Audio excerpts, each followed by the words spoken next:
السلام عليكم ورحمة الله وبركاته.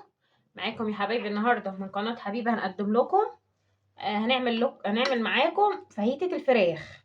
معانا نص كيلو فراخ بانيه، هنقطعه يا قطع طويلة رفيعة يا قطع صغيرة. هنبتدي. معانا توم، 4 فصوص توم. معانا فلفل اخضر، اللي حابب يحط فلفل الالوان ماشي، مش حابب خلاص. معانا قوطة بس طبعا مش كتير برضو. معانا البهارات، معلقة بصل بودر، معلقة توم بودر، معلقة فلفل اسمر، معانا معلقة بابريكا. وسر المطاعم بقى بتحط ايه؟ معلقة بهارات البرجر، بتدي للفاهيتا طعم جميل جدا. ومعلقة كزبرة، والبابريكا زي ما احنا ما قلنا. ومعانا بصلتين هنقطعهم شرايح، ومعانا كوباية زبادي. يلا حبايبي نبتدي. هننزل على الشاورما بالبهارات بتاعتنا. وهننزل الزبادي ده اختياري، اللي عايز يحط زبادي ماشي، مش عايز خلاص. انا بحب احط الزبادي عشان بيطلع تطلع الحاجه طريه. اللحوم فراخ لازم احط الزبادي.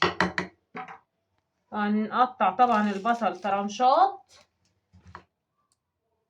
هنبتدي دلوقتي يا حبايبي نقلب الفراخ بالبهارات بتاعتنا وبالزبادي.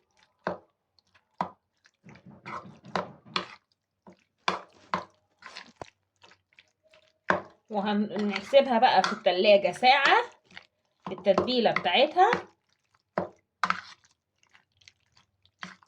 عشان البهارات تديها طعم كويس. تتساب لازم على الأقل ساعة في التلاجة.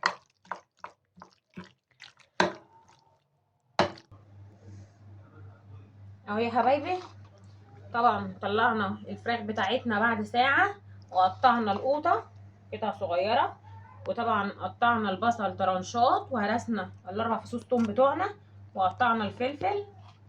يلا نبتدي نحط طاسة على النار فيها معلقة زيت وسمنة، هيتقدحوا بقى مع بعض يسخنوا، وبعد كده ننزل بالبصل ونشوف الخطوات مع بعض.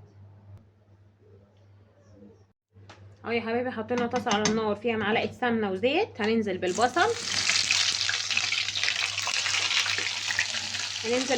هنشوحه تشويحة مع الثوم،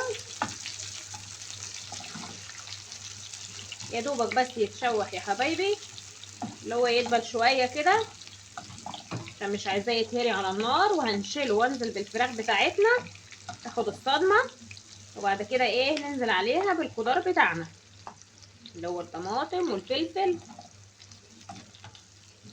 والملح بقى، عشان احنا محطناش طبعا ملح واحنا بنتبل الفراخ. هبتدي يا حبايبي اطلع البصل بتاعنا، طبعا دي بيغير لونه اهو.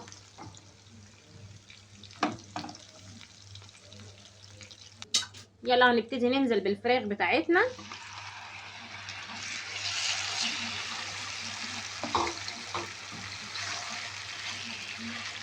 هتاخد بقى يا حبايبي تحميره، وننزل بالخضار زي ما قلنا لكم.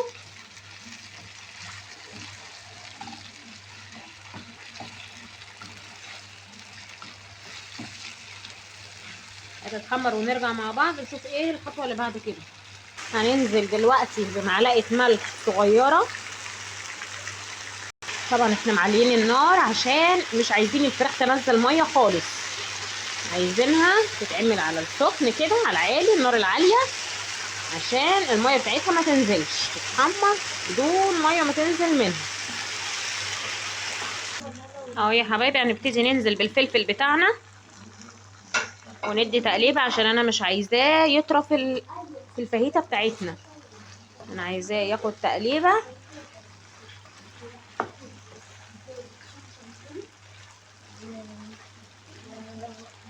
طبعا المكون اللي انا قلت لكم عليه ده بيبقى جميل جدا، هو ده سر المطاعم بتاعت كوك دورز والمطاعم اللي بتقدم الفاهيتا. نبتدي ننزل بقى بطماطم بس ايه مش كتير.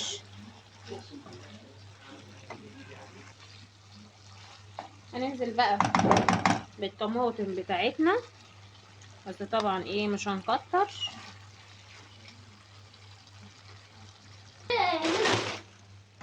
هنبتدي ننزل بالبصل بتاعنا اللي كنا مشوحينه في الاول ومدبلينه على الثوم. طبعا ده في الاخر بيدي طعم جامد جدا وتست حلو قوي للفاهيتا بتاعتنا.